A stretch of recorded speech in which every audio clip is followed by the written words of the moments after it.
Bom dia, boa tarde, boa noite.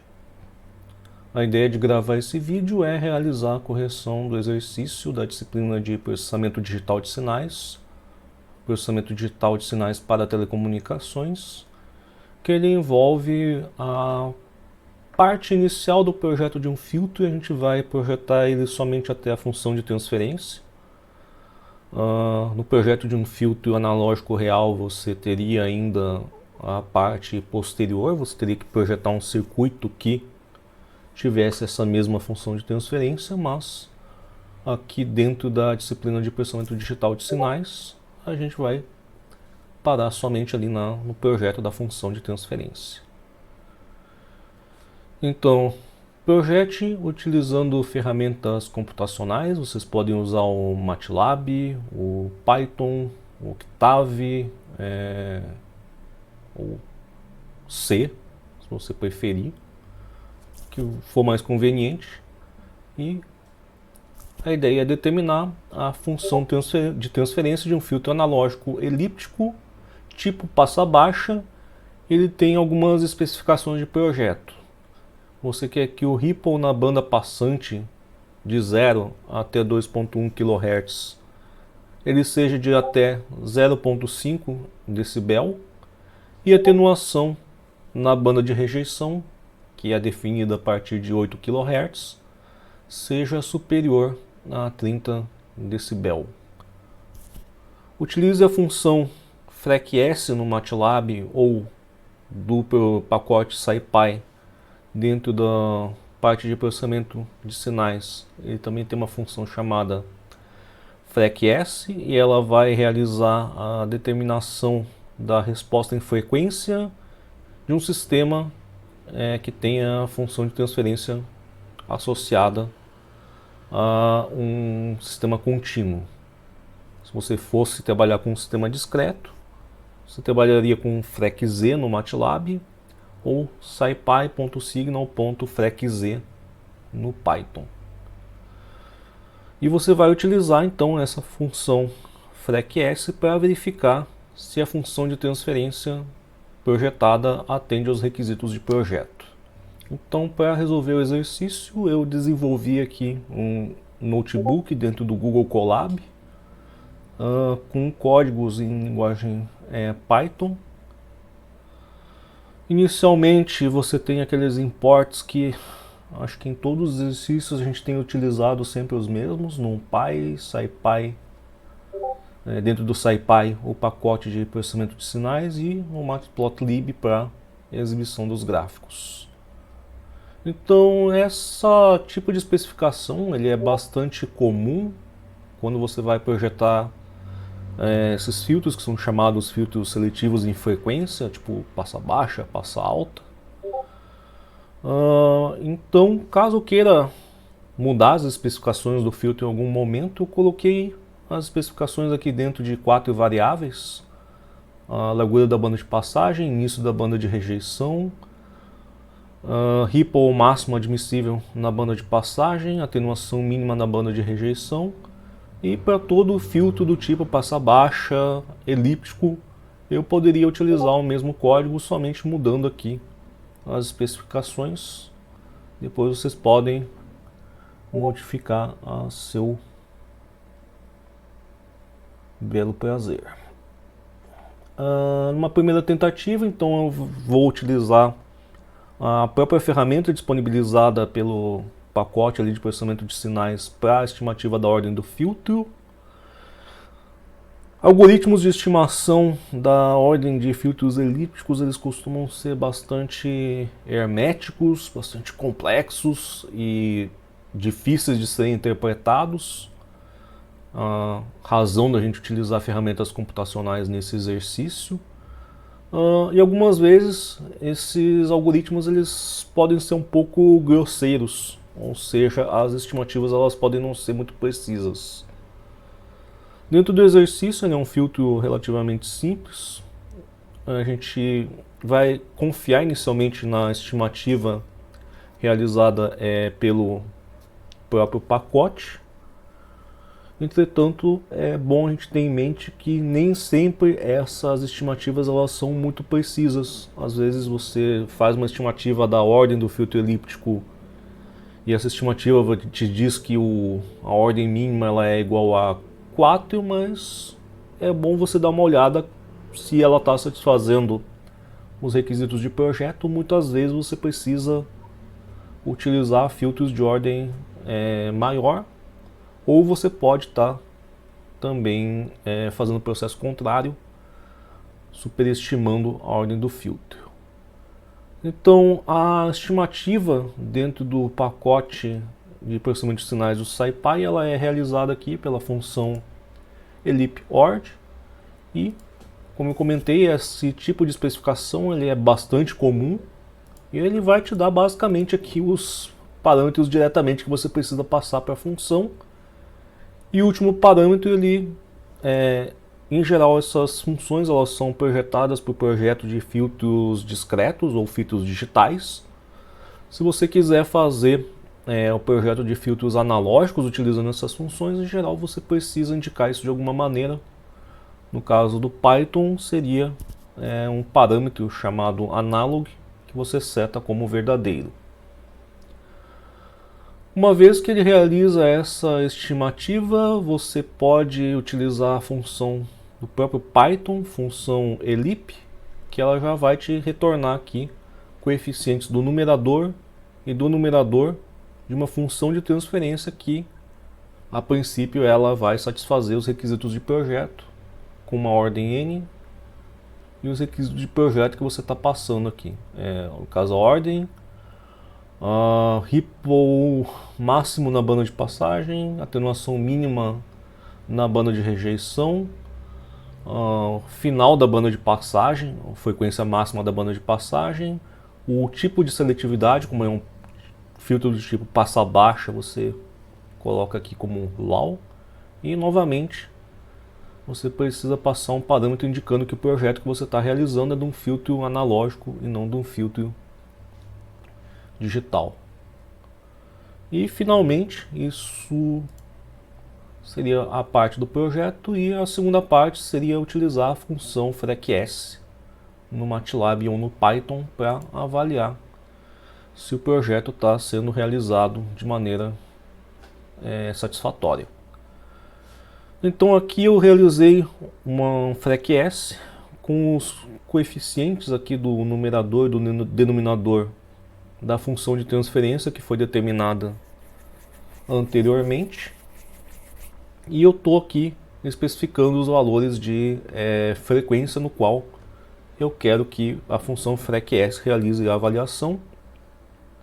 Basicamente, algumas décadas antes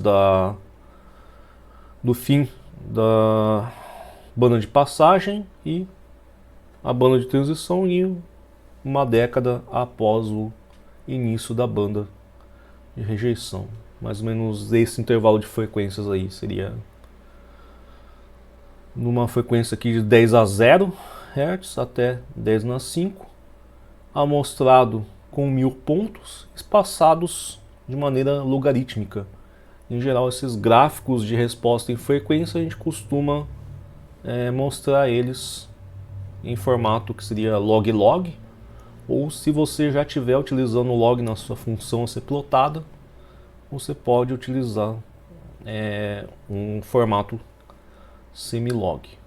Aqui simplesmente o título do gráfico. Aqui a gente vai descobrir finalmente qual que foi a ordem do filtro que foi estimado, e o resto é só coisinhas aqui para a gente visualizar o gráfico.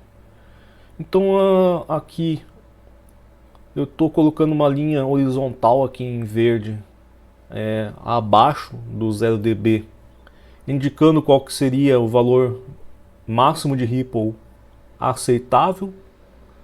Muitas vezes, dependendo da seletividade do seu filtro, você consegue verificar esse requisito diretamente aqui no gráfico de resposta em frequência direto. Não foi o caso nesse projeto. Eu tenho uma linha vertical aqui indicando exatamente o final banda de passagem, uma outra linha vertical indicando o início da banda de rejeição e uma linha horizontal aqui indicando a atenuação mínima aceitável aqui na banda de rejeição. Aqui na banda de passagem a gente não consegue ver direito se o filtro está atendendo aos requisitos de ripple máximo na banda de passagem, mas a banda de rejeição a gente está conseguindo ver aqui que a atenuação mínima na banda de rejeição está sendo atendida de maneira satisfatória. Lembrando que a resposta em frequência ela pode ter outros lóbulos aqui, seria à direita desse gráfico, mas de maneira geral o primeiro lóbulo é o lóbulo de maior magnitude. Então, como eu não fui capaz de verificar se o filtro está satisfazendo os requisitos de Ripple aqui na banda de passagem, eu gerei simplesmente um outro gráfico em um outro intervalo de frequências. Agora seria de 10 na menos 5 até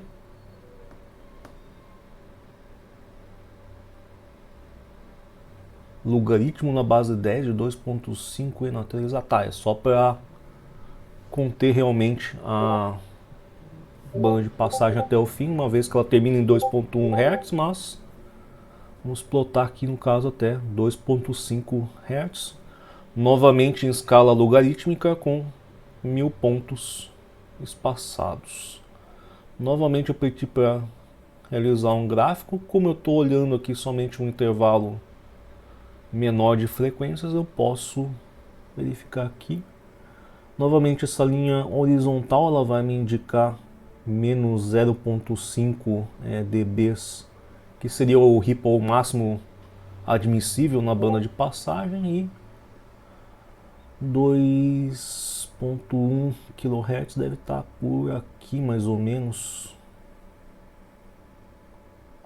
E a gente percebe que o filtro ele não, aqui é 10, 2, aqui seria 1000 Hz, seria alguma coisa por aqui então, 2.1 kHz. E pelo gráfico a gente percebe que os requisitos de Ripple na banda de passagem estão sendo satisfeitos de maneira satisfatória. Ficou repetitivo, mas seria essa a ideia.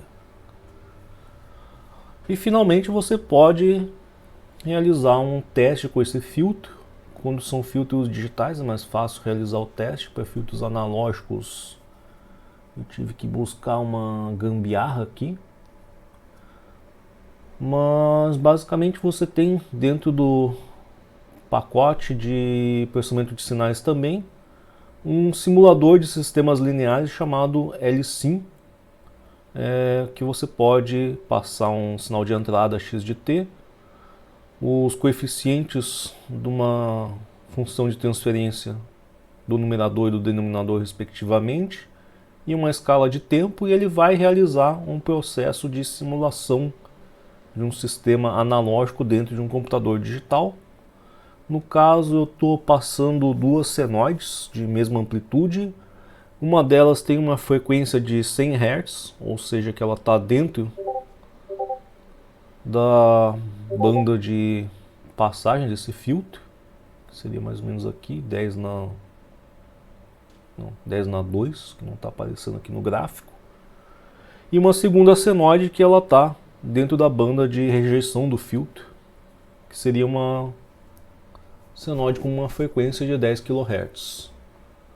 Então eu utilizei então essa função LSIM para realizar a simulação do sistema linear. E vocês verificando os gráficos aqui, em vermelho você vai ter o sinal de entrada e em preto o sinal de saída. Você verifica que o sinal de saída ele tem aqui visualmente praticamente somente uma senoide. Você deve ter resquícios da senoide de frequência mais alta, mas com uma amplitude bastante reduzida, que indica que o filtro funcionou de maneira corretamente. Ele deveria deixar passar a primeira senoide e tentar aniquilar o máximo possível a segunda senoide.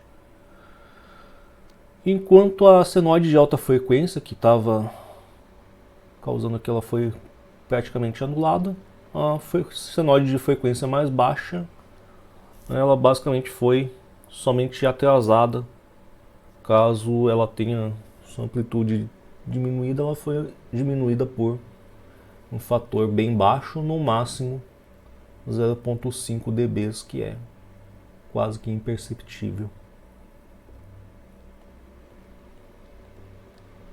Bom, esse exercício aqui ele é mais de caráter prático. Eu tinha pedido um feedback de vocês caso vocês preferissem exercícios de caráter mais prático e menos de caráter teórico. Então eu estou tentando colocar o máximo possível exercícios com simulações, com projeto auxiliado por computador. Eu espero que vocês tenham considerado um exemplo interessante, exemplo de um exercício, e até a próxima.